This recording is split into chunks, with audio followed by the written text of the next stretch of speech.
También les recuerdo orar por nuestro hermano Lester, el hermano Jerry.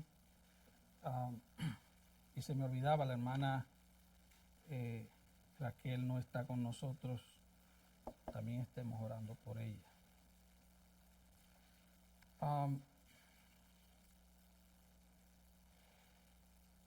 Qué gozo estar en la casa de Dios.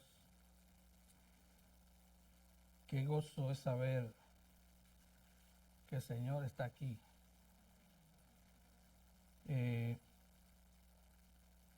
Como habíamos anunciado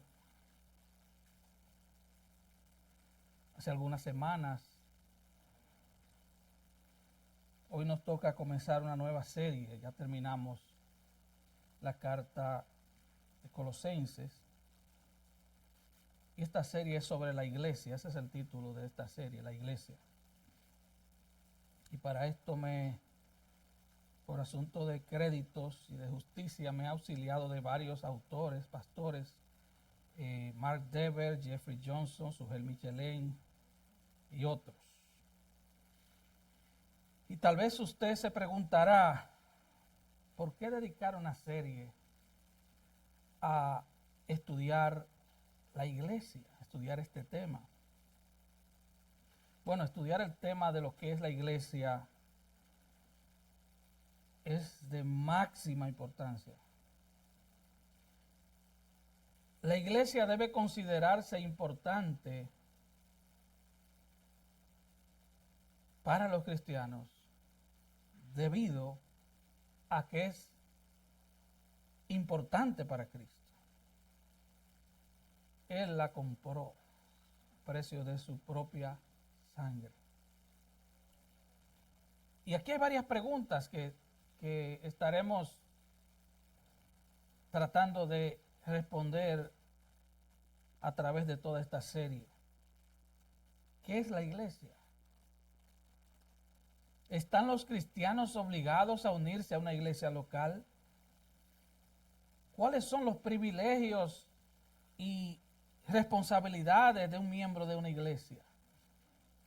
¿Cuál es la autoridad de la iglesia? ¿Cuál es la disciplina de la iglesia? ¿Cómo debe ser el gobierno de la iglesia local? ¿Cuál es el propósito de la iglesia? ¿Cuáles son las actividades de la iglesia? ¿Cómo debe la iglesia expresar su adoración? ¿Cómo está Cristo edificando su iglesia? ¿Por qué la santidad es una de las marcas importantes de una iglesia? ¿Qué deben buscar los creyentes al elegir una iglesia donde congregarse? John Stott dijo, y cito, la iglesia se encuentra en el centro mismo del propósito eterno de Dios. No es una ocurrencia divina tardía, no es un accidente de la historia. No se trata de que, hermanos, de que, como Adán y Eva pecaron y sucedió esto y sucedió aquello, entonces vamos a crear una iglesia. No, eso no fue lo que pasó. Recuerde, nuestro Dios no reacciona. Nosotros reaccionamos porque no conocemos el futuro, porque no conocemos los detalles de las cosas que nos pasan, porque no tenemos toda la información. Usted y yo reaccionamos porque no estamos en control de nada absolutamente. Creemos que sí a veces, pero no. Así que por eso y muchas cosas más escogimos este texto de hoy para introducir esta serie. Juan 17. Y en Juan 17 se registra la oración de Jesús el día antes de ir a la cruz a morir por nuestros pecados.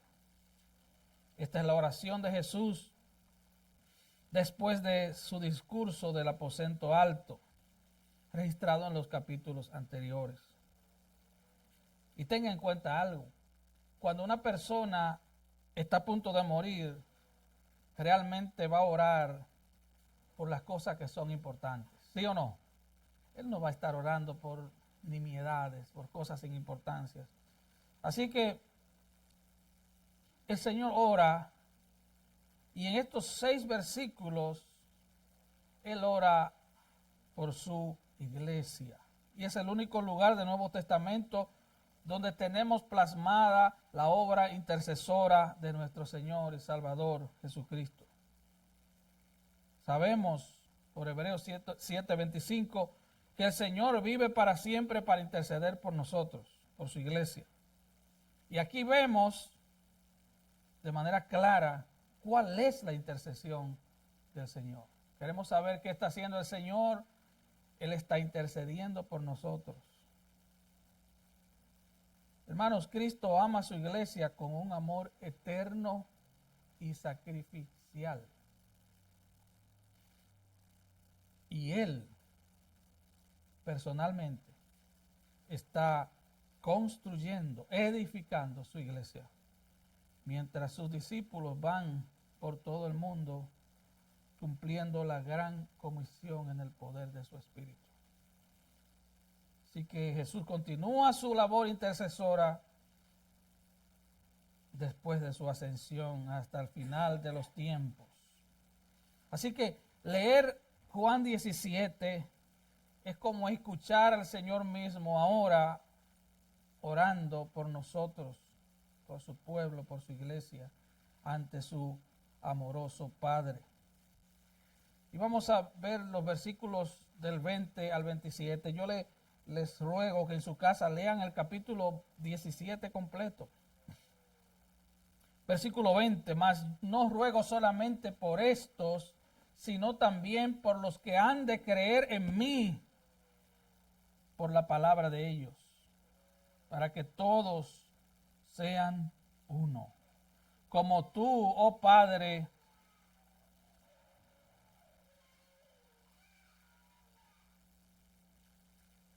para que todos sean uno, como tú, oh Padre, en mí y yo en ti, que también ellos sean uno en nosotros, para que el mundo crea que tú me enviaste. La gloria que me diste yo les he dado, para que sean uno, así como nosotros somos uno. Yo en ellos, tú en mí, para que sean perfectos en unidad, para que el mundo conozca que tú me enviaste y que los has amado a ellos como también a mí me has amado. Padre, aquellos que me has dado, quiero que donde yo estoy, también ellos estén conmigo, para que vean mi gloria que me has dado, porque me has amado desde antes de la fundación del mundo. Padre justo, el mundo no te ha conocido, pero yo te he conocido, y estos han conocido que tú me enviaste, y les he dado a conocer tu nombre, y lo daré a conocer aún, para que el amor con que me has amado esté en ellos, y yo en ellos. Esta es la oración. Juan 17 contiene la oración más grande de Jesús en todo el Nuevo Testamento. Los versículos 1 al 5 nos presentan a Jesús orando por sí mismo. Del 6 al 19 Jesús ora por los apóstoles. Y del 20 en adelante Jesús ora por aquellos que habrían de creer en Él por la palabra de los apóstoles, o sea, por la Biblia. Él está orando por su iglesia. Él dice, mas no ruego solamente por estos, sino por los que han de creer en mí por la palabra de ellos. Y Jesús ora en voz alta. ¿Cómo sabemos que él oró en voz alta? Bueno, versículo 17:1 dice, estas cosas habló Jesús. Habló, él oró en voz alta y dice, y levantando los ojos al cielo. Así que él se dirige al Padre en una oración audible para que Juan el apóstol la pudiera plasmar en su evangelio. Así que todos los creyentes desde la iglesia primitiva hasta nosotros estamos aquí en esta oración. Dios está orando por ti si eres creyente en esta oración. Así que Él levanta sus ojos al cielo y comienza diciendo: Padre, la hora ha llegado. Él sabía que sería arrestado en unas horas. Ya su hora había llegado. Él luego sería crucificado. De hecho, si usted ve el capítulo 18, el título dice: Arresto de Jesús. La hora ha llegado. Así que Él se detiene y con sus discípulos escuchando, levanta sus ojos al cielo y dice: Padre, ha llegado la hora. Esa es la hora de su glorificación.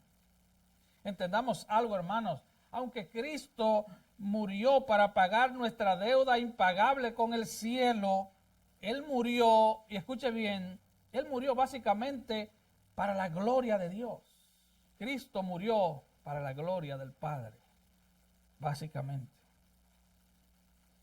Así que la hora de la glorificación comienza con la crucifixión, seguida de la resurrección, luego Él asciende a los cielos y luego es exaltado en los cielos. Y todo comienza esa noche. Es una noche que se ha anticipado durante toda la eternidad. Recuerde, no fue un accidente. Apocalipsis 13:8 dice que Él es el Cordero inmolado antes de la fundación del mundo. Y en esa noche comienza una secuencia de eventos que da forma al destino eterno a todos aquellos que iban a creer en Él. Así que el Señor está hablando de ti, si eres creyente, está hablando de mí. Y era la noche de la Pascua. La Pascua fue una fiesta que Dios instruyó allá en Éxodo 13 y 14. Él instruye esta fiesta para celebrar la milagrosa liberación de Israel después de 400 años de esclavitud en Egipto. Sí, y qué bueno si usted ha leído la historia del Éxodo.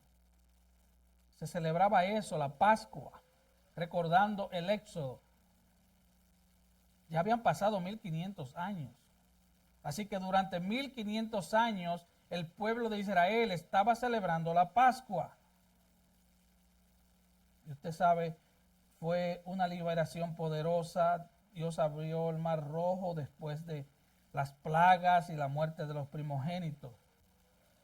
Pero esa noche Dios transformó la Pascua y la convirtió en la mesa del Señor, en la cena del Señor, lo que nosotros celebramos como iglesia. Y eso nos lleva de vuelta a la cruz, que sin duda es el mayor acto de liberación de todos los tiempos. Porque en la cruz somos libertados del poder del pecado y de la condenación del pecado. Todo aquel que cree es libre. Porque, dice Juan, porque al que el Hijo os libertare, seréis verdaderamente libres. Así que el Señor se reúne esa noche con sus discípulos. Ya Satanás había entrado en Judas, que era hijo de perdición. Judas nunca fue creyente, Judas nunca fue hijo de Dios. Y él se fue en ese momento para llevar a cabo su traición. Iba a vender al Señor de manera miserable y con un beso lo iba a entregar. Jesús era plenamente consciente de que el viernes había llegado, estaba llegando. Ese viernes Él moriría fuera de la ciudad como sacrificio por su pecado, por el pecado del pueblo, no por su pecado, por el pecado del pueblo, por el pecado tuyo y mío que hemos creído en Él. Vemos en el versículo 13 que Él lavó los pies de sus discípulos, se amarró una toalla, buscó a un lebrillo, lo llenó de agua, le lavó los pies a sus discípulos y dejó la enseñanza que así debíamos hacer unos con otros. No lavarnos los pies físicamente, no se refiere a eso. Se refiere a llevar las cargas unos de otros. Se refiere a orar unos por otros. Se refiere a perdonarnos unos a otros. Así que vemos cómo Jesús muestra su amor físico por sus discípulos. Y en el capítulo 14, Él muestra un derroche de amor espiritual. Mire lo que dice el versículo 3 de Juan 14. Y si me fuere y os preparare el lugar, vendré otra vez y os tomaré a mí mismo, para que donde yo estoy, vosotros también estéis. Así que el ministerio sumo sacerdotal de Jesús, Él está orando. Es bueno que oremos unos por otros, pero recuerda, Jesús está permanentemente intercediendo por los suyos a la diestra, a la derecha del Padre. Debemos tener tal nivel de seguridad de no ser movidos por nada, hermano.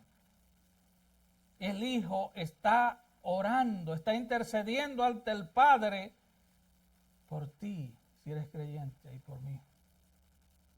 Pero vamos a ver el primer punto. Jesús ora por la unidad de la iglesia. Juan 17, 20 al 22. Y dice así: mas no ruego solamente por estos, sino también por los que han de creer en mí por la palabra de ellos.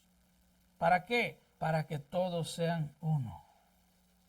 Él ora para que todos seamos uno. Y este es el tercer no de esta oración. Él dijo en el versículo 9, no ruego por el mundo. Él no está orando por el mundo, Él está orando por los que el Padre les dio. Y la frase se repite, los que me diste, los que me diste, los que me diste. Los creyentes son un regalo del Padre al Hijo.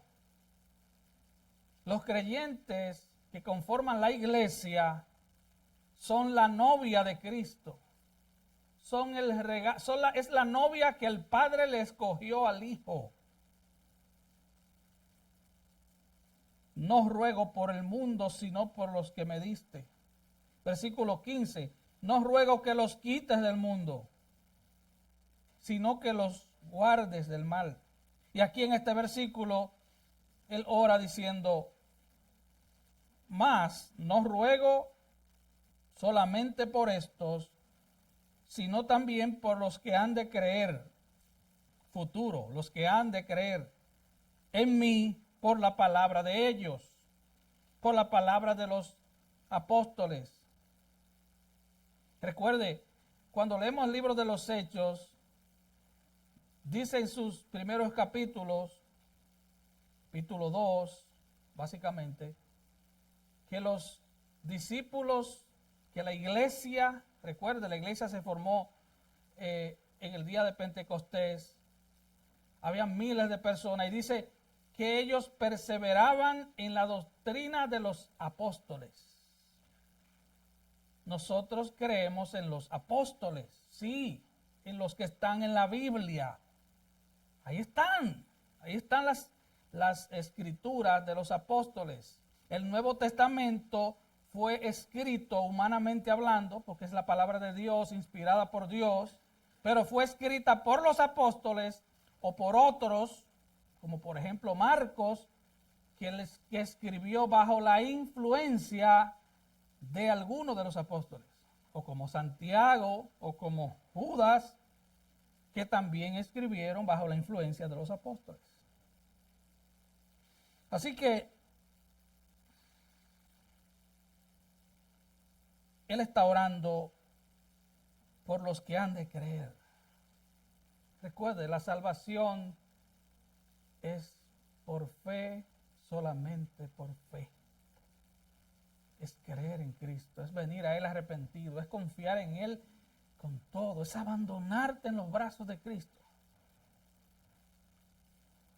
Recuerdan, el versículo 6 dice que él estaba orando por los discípulos que Dios le había dado. Aquí él está orando al Padre, no solo por los 11, pero él va más allá de eso. Él ora por los que han de creer.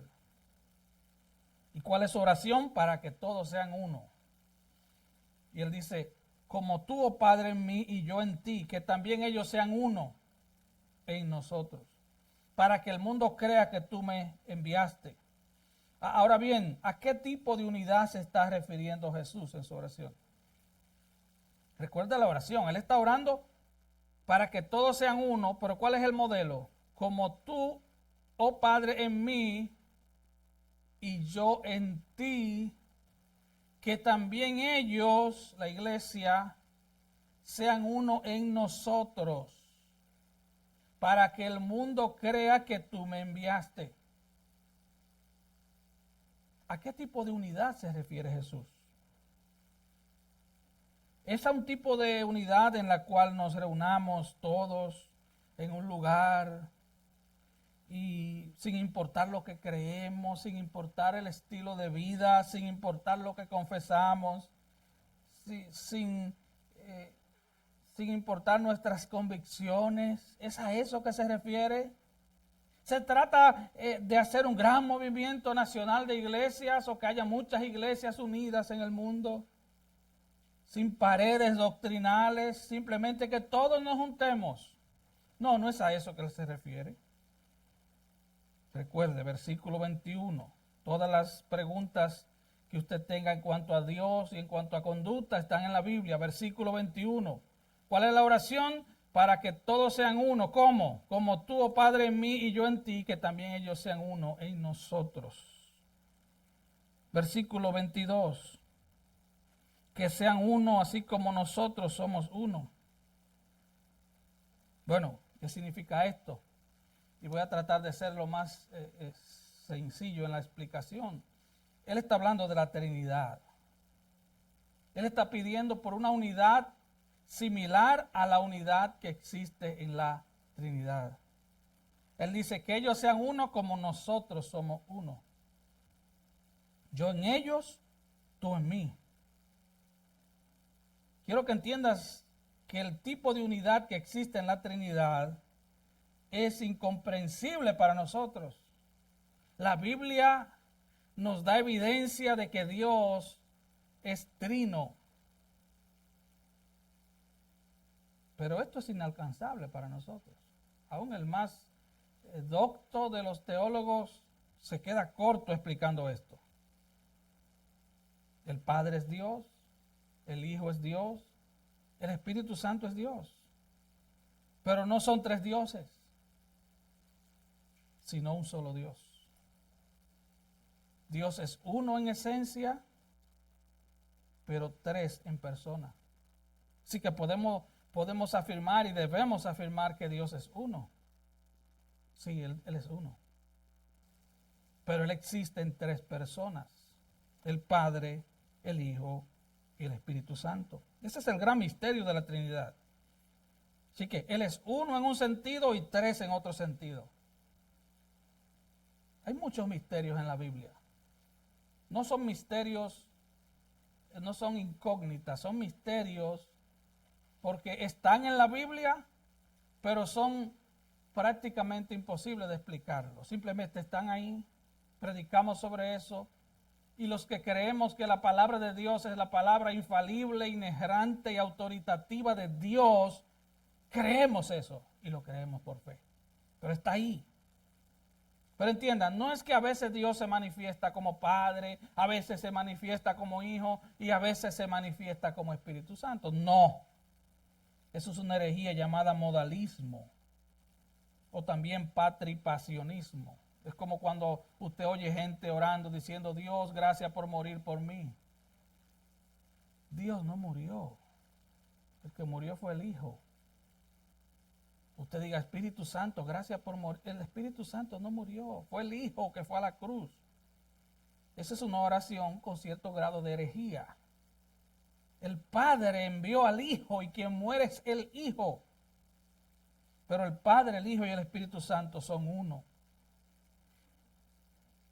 Y el Señor está orando por este tipo de unidad.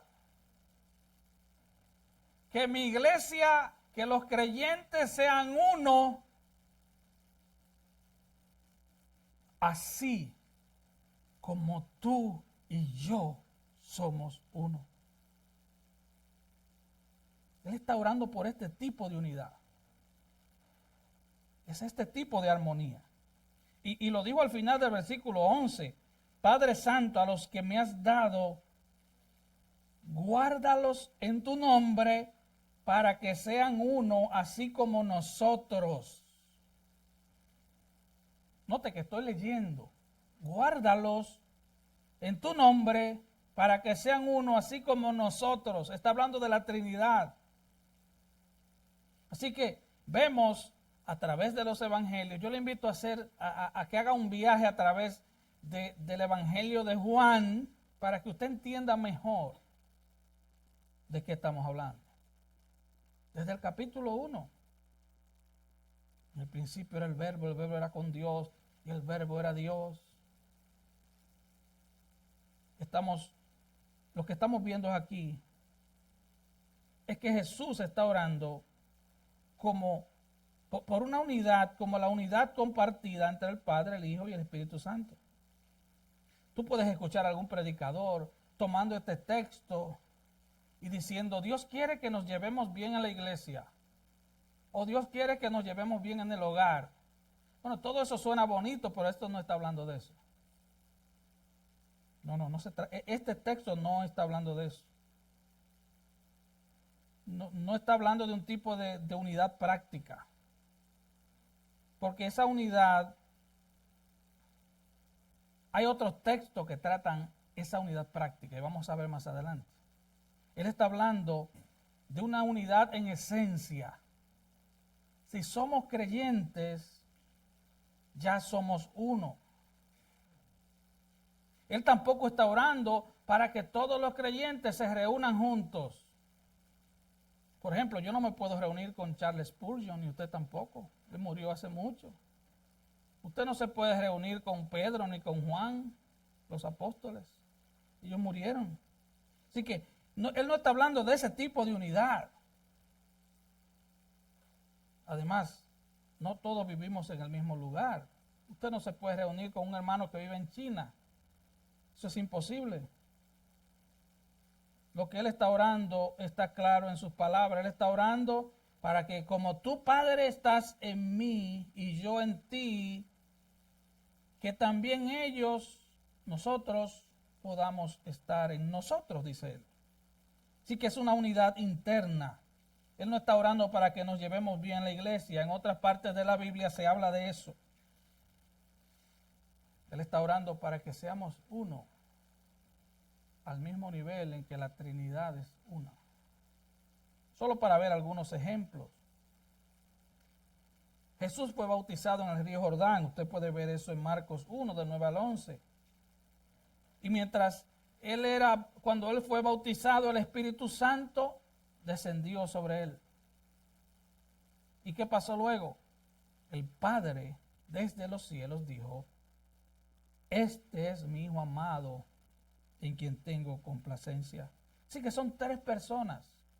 Ahí vemos las 3 personas de manera clara. Mateo 28, 19, vemos que Jesús nos da la gran comisión y dice, nos manda a hacer discípulos a todas las naciones y luego dice que lo bauticemos en el nombre. Note esto. Y la gramática importa, hermano. Que lo bauticemos en el nombre. Usted pensará que es un nombre singular porque dice el nombre, no. Dice en el nombre del Padre y del Hijo y del Espíritu Santo. Así que dice el nombre en singular, no dice los nombres, porque Dios es uno en 3 personas. Pero aún desde Génesis 1, Génesis, donde todo comienza, dice el versículo 1, en el principio creó Dios los cielos y la tierra estaba desordenada y vacía, y las tinieblas estaban sobre la faz del abismo, y el Espíritu de Dios se movía sobre las aguas. Así que comenzando ya Génesis, vemos evidencia de que Dios es uno, pero tiene varias personas, tiene 3 personas. Ahí mismo en el versículo 26, entonces dijo Dios.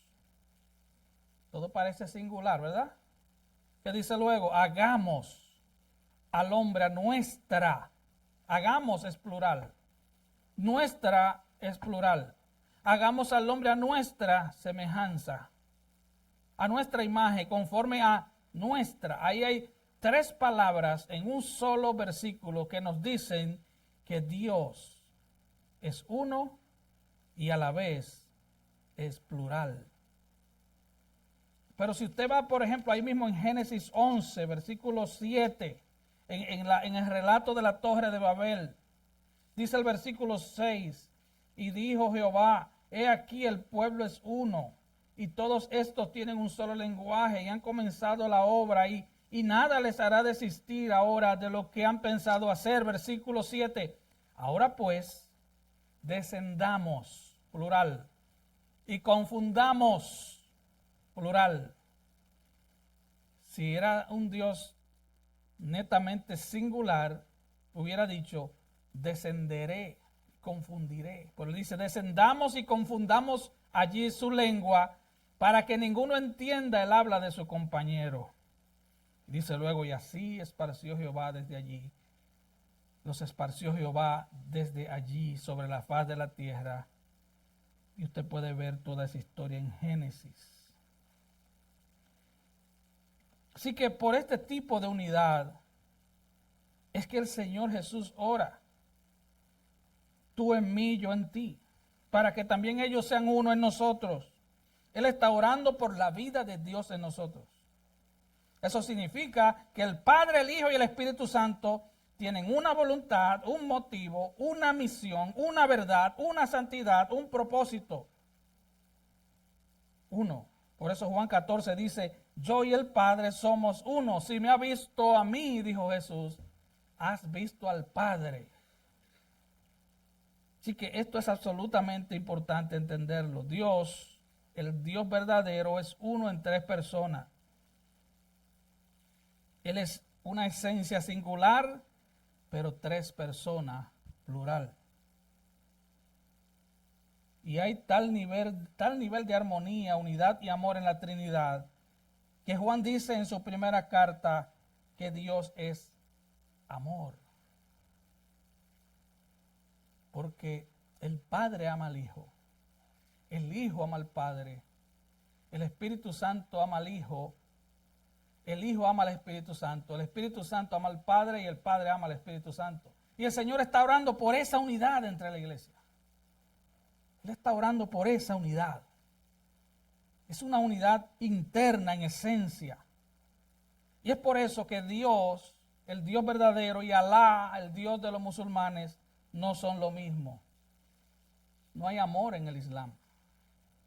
Por cierto, varias naciones musulmanas, en sus constituciones está establecido claramente que ellos viven para matar a los infieles, refiriéndose a todo aquel que no es musulmán, sobre todo el pueblo judío. Cuando los musulmanes llegan a una nación, si no te convierten, te matan. Y si no te matan, te ponen un impuesto terrible para que seas casi un esclavo de ellos. El cristianismo no hace eso.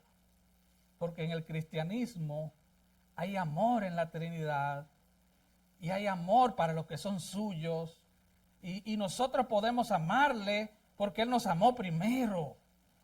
El cristianismo derrocha amor de principio a final. Eres salvo por amor, permaneces en Cristo por amor y vas al cielo por amor, no por nada más, es porque Él te ama. Tú no tienes fuerza ni yo para permanecer, es el amor de Cristo en nosotros.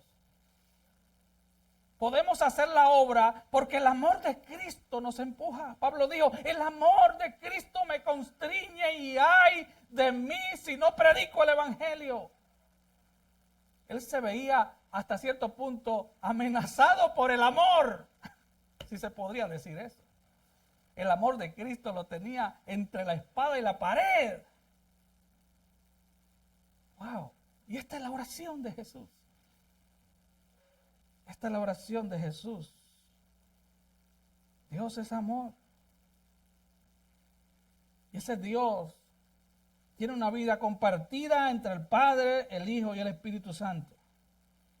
Y nosotros estamos hechos a la imagen de Dios para que como creyentes, ahora que estamos en Cristo, podamos compartir ese amor, vivir ese amor, disfrutar ese amor.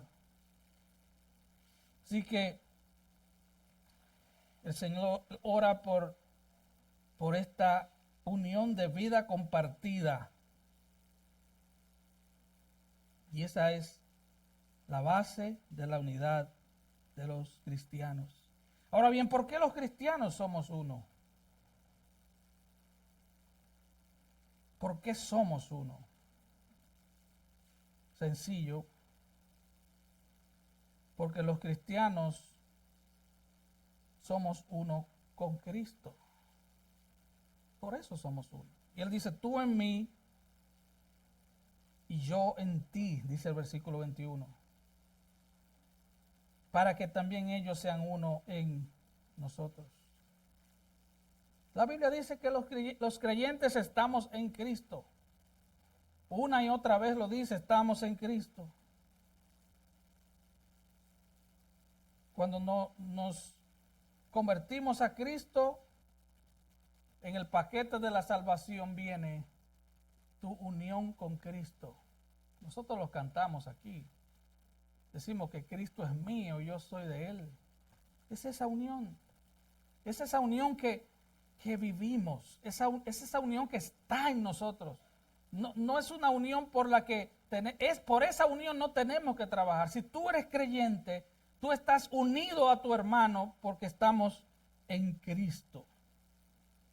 No es que nos convertimos en Dios, pero sí compartimos la vida de Dios. No somos poseedores de esa vida, pero Él crea esa vida en nosotros. Es por eso que ahora odiamos el pecado. Es por eso que ahora la gente nos ve como personas raras, pues diferentes. Es por eso que el que robaba ya no roba más, como dice Pablo. Es por eso que el que mentía ya no miente más.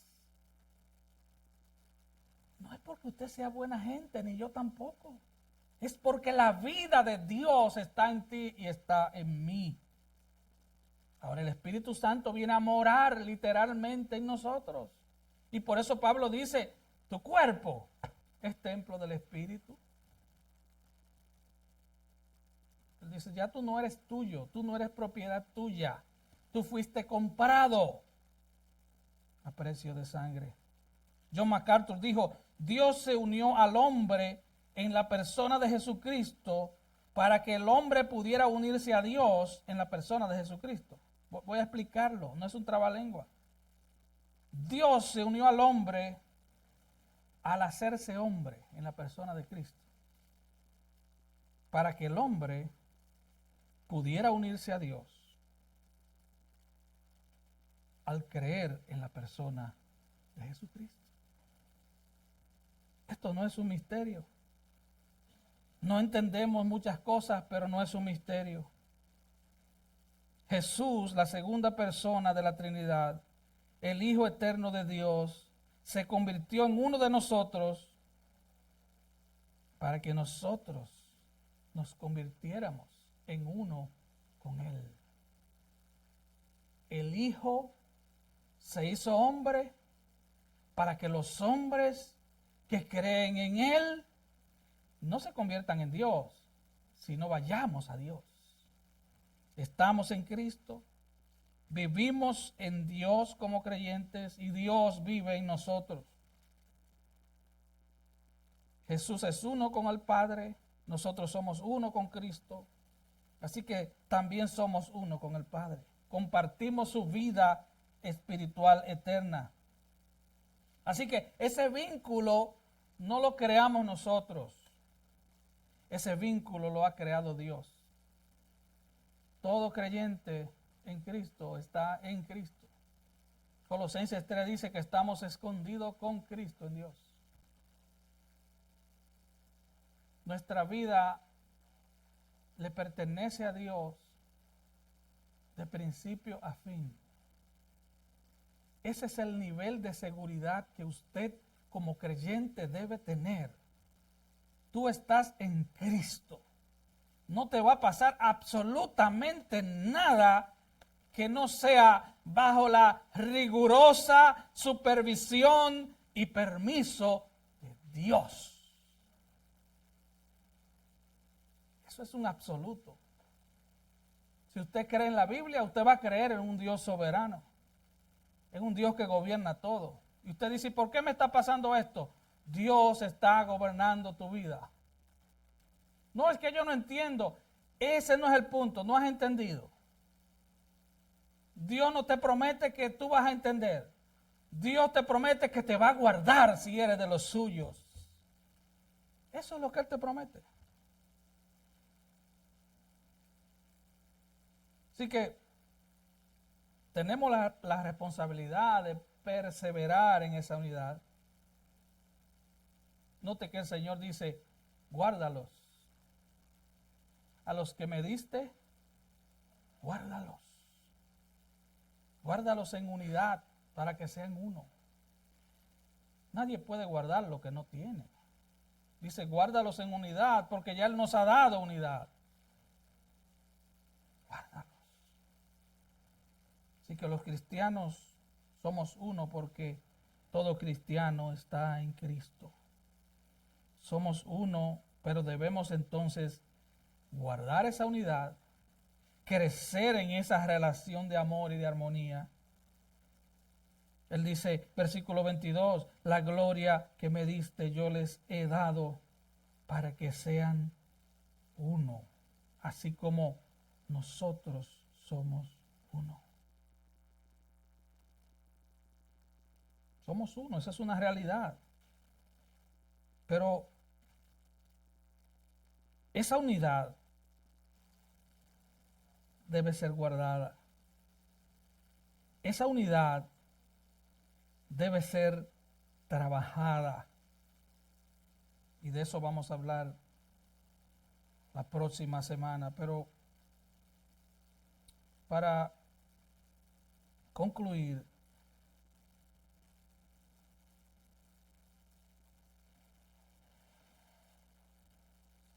recuerda que esa unidad, es una unidad interna del corazón. No hay otra forma de ponerla en despliegue, de mostrarla, si no es a través de una iglesia local que se reúne. Recuerda, Dios estableció iglesias locales. Hay evidencia en toda la Biblia y de eso vamos a hablar. Vamos a tener tiempo si Dios nos da vida. Es fácil decir, oh, yo amo la iglesia. Yo amo los hermanos que están en China. Eso es fácil decirlo. Lo que es difícil es amar al hermano que tal vez no se viste como tú, no come lo que tú comes porque es de otra nacionalidad, tiene ideas políticas diferentes, no se peina como tú te peinas o es de otro color de piel. Es fácil decir yo amo la iglesia universal. Eso es fácil decirlo. Eso es como decir yo amo la humanidad. Al que yo no amo al vecino y esta bendita suegra que se me mudó en casa. Esa unidad es mostrada en la iglesia local. No podemos vivir de manera tan aérea diciendo, oh, yo amo la iglesia, yo amo la iglesia. No, si tú no amas a tu hermano porque es diferente a ti, tú no amas la iglesia. Porque la iglesia no es el edificio. En unos minutos va a terminar este servicio y la iglesia reunida aquí se va a ir a sus hogares. El edificio se queda. Y este edificio, y lo que voy a decir no es una herejía, póngame atención. Este edificio, sin los santos que se reúnen, es un edificio cualquiera. No es más que un edificio. Lo que hace este edificio diferente es que la iglesia se reúne aquí. Por eso le decía al hermano Marvin y compañía y a Sóstenes, cuando se dañó la alfombra, yo le decía, tranquilo, lo que se dañó fue la alfombra del edificio, no la iglesia. Las arrugas de la iglesia se le está quitando el Espíritu Santo.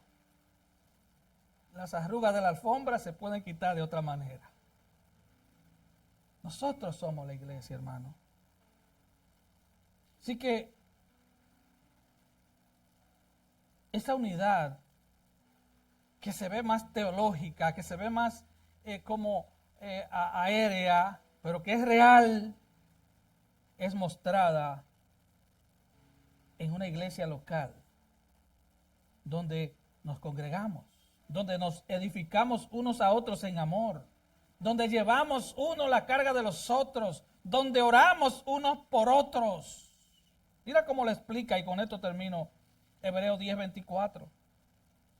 Y considerémonos unos a otros para estimularnos al amor y a las buenas obras. Yo no sé, pero yo no sé cómo hacer eso con un hermano que vive en China o en Japón. Yo sé cómo hacerlo contigo.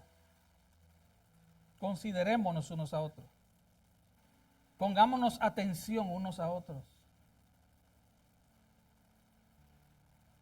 Es por eso que, y créame que le voy a hablar con mi corazón pastoral.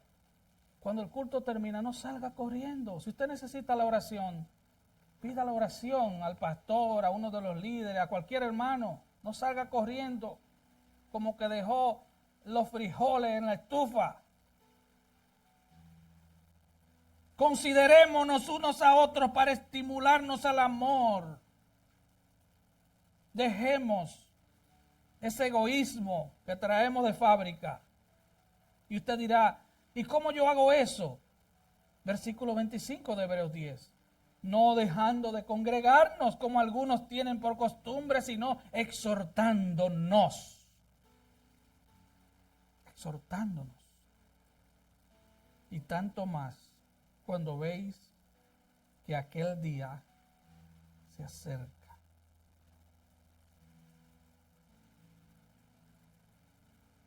Cuanto más sabiendo que el día del Señor está cerca. Exhorta a tu hermano. Consuela a tu hermano. Ayuda a tu hermano. Como alguien dijo, la iglesia local es el teatro de Dios. Es aquí donde Dios muestra toda su gloria. Es aquí donde Dios muestra el amor unos con otros. Es aquí. Es cuando la iglesia se reúne. Es aquí, hermanos.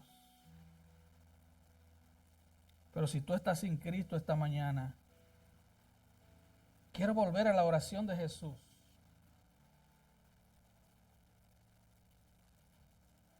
Dice el versículo 2 de Juan 17, como le has dado potestad sobre toda carne, todo ser humano. El Señor tiene potestad sobre toda carne, aún sobre los que no creen, para que le dé vida eterna a todos los que le diste. Y esta es la vida eterna. Aquí está la definición de vida eterna. Que te conozcan a ti. Es por eso que hacemos énfasis en estudiar la palabra de verdad.